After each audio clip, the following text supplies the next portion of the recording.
Good morning, my name is Michelle Parker, and this is the kind of HASS teacher I would like to be. A little context into myself is I'd like to be an advocate for those students who may be hands-on learners, as I was one of those in school and just really quite struggled. It's a different dynamic now in teaching, but that's what I'd like to do and be an advocate for all students to succeed. Here is my motivation for being a teacher, which I think is important. So my two children to the right there are very big motivators for me to want to succeed in life and show them that hard work does pay off. So that's my motivation. My inspiration is my Year 7 music teacher who pushed me to strive, and I think that's where I get some of it from my mum as well. So that is my inspiration. The purpose for me to be a good HASS teacher is to create informed and critical thinking students to think outside of the square and not be told what to do and told what to think. To be aware of other people's point of view. It's not just single-sided in this world, and they need to be aware of that. I want to create respectful students, not only within the classroom, but within their community, so they're respecting other people's culture, race, gender, power, justice, education, and other religion, which is very important at this moment in time. I want them to make meaningful connections with their world. Where have we come from? Where are we now? And where are we going? Very important to see how our past is shaping our future. A very engaged classroom is going to help me be a good teacher, because if you have them engaged, that's half the battle lost. A democratic classroom based on student interest, which we go into later in this presentation. Connections to global issues, so not just within our community, but how is the issues around the world affecting us. I want to empower my students so they go on and take these strategies away with them into their future learning into high school, university, if they can. Creating activists, so if there's a problem, how can we fix it through inquiry-based learning? I want to be their facilitator. I don't want to tell them what to do. I want them to be able to find their way. But of course, that needs to be explicitly taught, which I go into as well. And examine bias and stereotypes, because there are so many out there and people are being judged way too quickly. So I use the curriculum as a guide. It gives us what we need to teach, and then I get to choose how I would like to teach it. I think a lot of HASS content descriptors very easily as cross-curricular links, and the cross-curriculum priorities as well.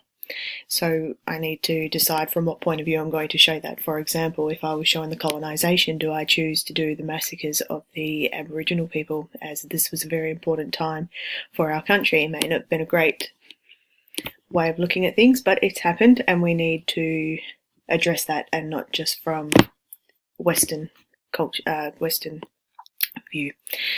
So we have the content that we're given and choose how to deliver that, but then the hidden curriculum as well, and how we use that to have our students learning well in the classroom. So I'm going to have, my ideas for this is to have a democratic classroom, tame their curiosity, have everything based on their student interests. If you know your students, you're going to know what they like to do. I want to encourage respectful student discussion. It's not just my point of view is the most important and you just have to listen to me. Participatory learning, engaged, hands-on, wanting to be learning, active learning, real-life connections, which Doddington, Hellebrun and Higham have discussed through the works of Dewey, which is very links to the real world, and this is how children are starting to understand. Problem-posed, inquiry-based learning. Pose a question, you can design a whole unit, as we found out. Situated learning. It's all to do with them. Everything around the students, make it so they're understanding. And multicultural learning, because this is very important in this day and age, that we're understanding that different cultures isn't a bad thing, and that we can take a lot away from everybody in the classroom, because they've all brought their own morals and things with them. Very important. As we found out doing our programs, the use of themes is very important, but also it was really fun. My group looked at communication.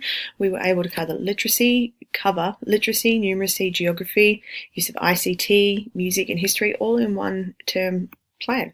So this is how they fit in with the Shaw's idea. So general themes: how does the lack of communication affect you? Situated: how does the lack of communication at the moment through mobile devices affect communication with your peers and family? How is it being interpreted? Multicultural learning: if you were to travel, would that be acceptable to be on your phone all the time, or be speaking loudly in a public place, somewhere of a place of worship? Very important for students to understand. The pedagogical practice: I will be a facilitator. I can plan the lessons, but I want the students to take the lead. If they go off on tangents, at least I have the starting point and the finish point, and I know where we're headed to, so it's easy to bring them back from that tangent. Keep respectful. It's keep respectful classroom. So respecting my students to their opinions, to their morals, to their educational needs, and in turn they respect me, they respect their peers, and they respect the people in their community. Keeping an open dialogue, Shaw explains, is very important for a democratic classroom. Keep the conversations open. Don't be afraid to shy away from things that might be said that might upset somebody. It's important to be hearing everybody's point of view, and as a teacher you need to make sure that dialogue is appropriate, but let the students talk. Let them talk to each other. Let them talk to you. Let them talk to the community. And desocialization, looking at the norms that we face on an everyday basis, but we need to stray away from, again, the bias, the stereotypes, and we need to look at the bigger picture, because there's always a bigger picture. Hands-on learning is how I'm going to do this. So research, it needs to be explicitly taught. You can't just go say research something. You need to be able to analyse what's you're reading and make your own opinion about it. Critical thinking, again, explicitly taught, because you need to be thinking about other things than what is being told, who wrote it and for what purpose.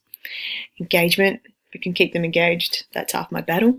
Motivation, I want my students to want to learn, and I want them to access their higher order thinking skills, which is the Hotz and Bloom's taxonomy, so Bloom and Krathwohl, and I want them to be wanting to make a difference within the world. What does this look like in the classroom? Well, we have a safe zone. We are creating that zone that is safe for students to come in, to have their own opinions, to be asking questions, to be questioning the world around them, and not just, oh, okay, you're going to tell me something and that's it. The one red person here is probably going to be the one student that you make a difference with, and if that's one student a year, I think that's fantastic. It's going to be one student who goes out and makes a change in the world, or because you can change your classroom from a teacher-centred to student-centred, a hands-on learning classroom, a classroom that is free of bias and stereotypes, and looking at everybody in the classroom and how you can incorporate all of their interests, as well as I lost my train of thought. Incorporate their interests, but incorporate it for everybody. It's not just one student. Everybody's going to be looking at it.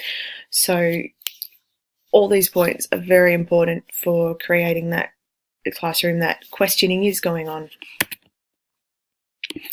In conclusion, yes, I want to be a good teacher. There is a lot to there is a lot to get through in a year, through all of the different strands and substrands and content descriptors, and I think you just have to care, you have to be passionate about teaching, and you have to want to inspire this future generation coming through to succeed and to be informed citizens of the world, so they're not just sheltered like they may have been in the past. Thank you very much for your time.